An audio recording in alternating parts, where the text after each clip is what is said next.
A Russian Journal by John Steinbeck. Chapter 1. It will be necessary to say first how this story and how this trip started, and what its intention was. In late March, I, and the pronoun is used by special arrangement with John Gunther, was sitting in the bar of the Bedford Hotel on East 40th Street. A play I had written 4 times had melted and run out between my fingers. I sat on the bar stool wondering what to do next. At that moment, Robert Capper came into the bar looking a little disconsolate. A poker game he had been nursing for several months had finally passed away. His book had gone to press and he found himself with nothing to do. Willie, the bartender, who is always sympathetic, suggested a success, a drink which Willie makes better than anybody else in the world. We were depressed, not so much by the news, but by the handling of it. For news is no longer news, at least that part of it which draws the most attention. News has become a matter of punditry. What we often read as news now is not news at all, but the opinion of one of half a dozen pundits as to what the news means. Willie set the 2 pale green successes in front of us, and we began to discuss what there was left in the world that an honest and liberal man could do. In the papers every day there were thousands of words about Russia, what Stalin was thinking about, the plans of the Russian General Staff, the disposition of troops, experiments with atomic weapons and guided missiles, all of this by people who had not been there, and whose sources were not above reproach. And it occurred to us that there were some things that nobody wrote about Russia, and they were the things that interested us most of all. What do the people wear there? What do they serve at dinner? Do they have parties? What food is there? How do they make love? And how do they die? What do they talk about? Do they dance and sing and play? Do the children go to school? It seemed to us that it might be a good thing to find out these things, to photograph them and to write about them. Russian politics are important just as ours are, but there must be the great other side there, just as there is here. There must be a private life of the Russian people, and that we could not read about because no one wrote about it and no one photographed it. Willie mixed another success, and he agreed with us that he might be interested in such things too, and that this was the kind of thing that he'd like to read. And so we decided to try it, to do a simple reporting job backed up with photographs. We would work together. We would avoid politics and the larger issues. We would stay away from the Kremlin, from military men and from military plans. We wanted to get to the Russian people if we could. It must be admitted that we did not know whether we could or not, and when we spoke to friends about it, they were quite sure that we couldn't. We made our plans in this way. If we could do it, it would be good, and a good story. And if we couldn't do it, we would have a story too, the story of not being able to do it. With this in mind, we called George Cornish at the Herald Tribune, had lunch with him, and told him our project. He agreed that it would be a good thing to do and offered to help us in any way. Together we decided on several things. We should not go in with chips on our shoulders, and we should try to be neither critical nor favourable. We would try to do honest reporting, to set down what we saw and heard without editorial comment, without drawing conclusions about things we didn't know sufficiently, and without becoming angry at the delays of bureaucracy. We knew there would be many things we couldn't understand, many things we wouldn't like, many things that would make us uncomfortable. This is always true of a foreign country.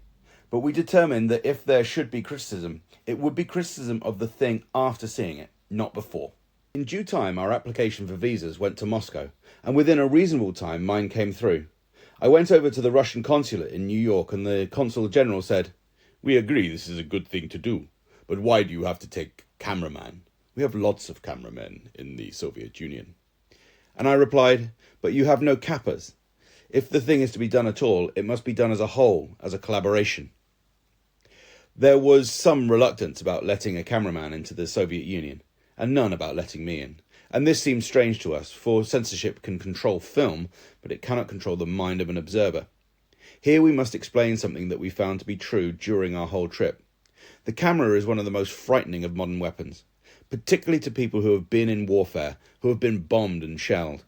For at the back of a bombing run is invariably a photograph. In back of ruined towns and cities and factories, there is aerial mapping, or spy mapping, usually with a camera. Therefore, the camera is a feared instrument, and a man with a camera is suspected and watched wherever he goes. And if you do not believe this, try to take your Brownie number 4 anywhere near Oak Ridge or the Panama Canal, or near any one of 100 of our experimental areas. In the minds of most people today, the camera is the forerunner of destruction, and it is suspected, and rightly so.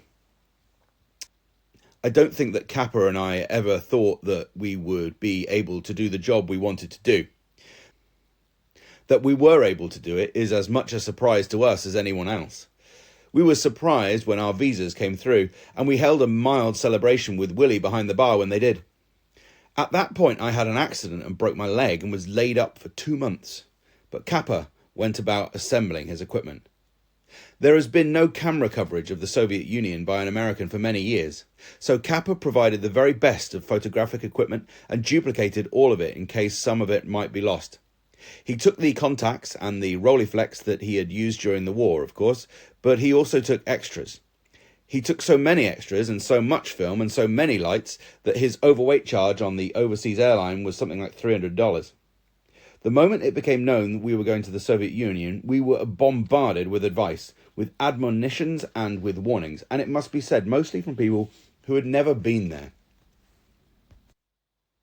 An elderly woman told us in accents of dread, "Why, you'll disappear, and you'll disappear as soon as you cross the border." And we replied in the interest of accurate reporting, "Do you know anyone who's disappeared?" "No," she said. "I don't personally know anyone, but plenty of people have disappeared." And we said, "That might very well be true. We don't know, but can you give us the name of anyone who's disappeared? Do you know anyone who knows anyone who's disappeared?" And she replied, "Thousands have disappeared." And a man with knowing eyebrows and a quizzical look, the same man, in fact, who 2 years before had given the total battle plans for the invasion of Normandy in the Stork Club, said to us, "Well, you must stand in pretty good stead with the Kremlin or they wouldn't let you in. They must have bought you." We said, "No, not as far as we know. They haven't bought us. We'd just like to do a job of reporting." He raised his eyes and squinted at us. And he believes what he believes, and the man who knew Eisenhower's mind 2 years ago knows Stalin's mind now. An elderly gentleman nodded his head at us and said, "They'll torture you. That's what they'll do.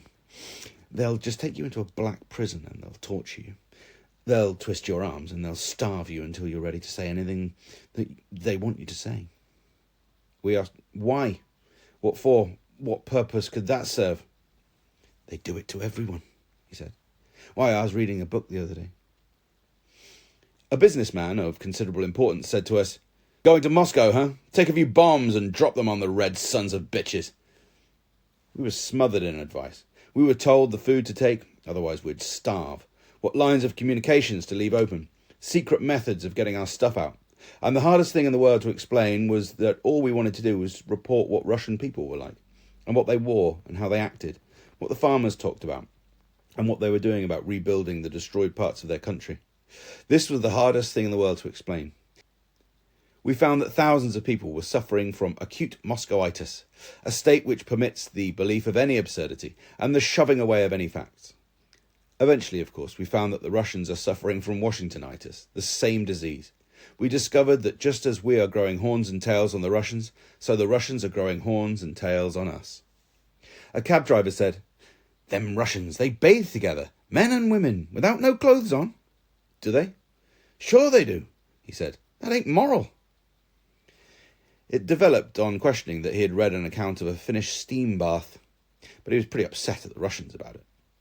After listening to all this information, we came to the conclusion that the world of Sir John Mandeville has by no means disappeared, that the world of two-headed men and flying serpents has not disappeared.